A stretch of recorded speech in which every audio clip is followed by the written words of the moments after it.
Tim gabungan yang terdiri dari Satpol PP Gianyar, TNI Polri, serta Dinas Kependudukan dan Catatan Sipil Kabupaten Gianyar melakukan sidak penduduk pendatang Duktang di wilayah Gianyar. Dari sidak Duktang tersebut, tim menemukan 2 orang Duktang tidak mempunyai kartu tanda penduduk atau KTP.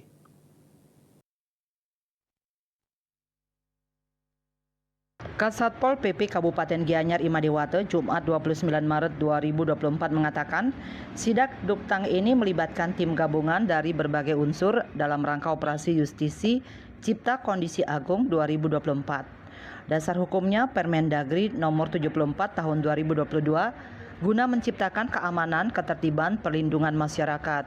Sidak menyasar kantong-kantong Duktang seperti kos-kosan di Jalan Banteng, Buruan, Belah Batu. Dalam sidak ditemukan 2 orang Duktang tidak punya KTP. 2 orang ini diberikan belangko penduduk non-permanen agar mengurus KTP di kantor Dukcapil Gianyar. Sementara Kabag Operasi Polres Gianyar, Kompol I Gusti Ngurah Yudhistira mengimbau kepada seluruh penghuni kos supaya selalu menjaga keamanan dan ketertiban di lingkungan tempat tinggal atau tempat kerja masing-masing, serta menjalin komunikasi dengan warga sekitar.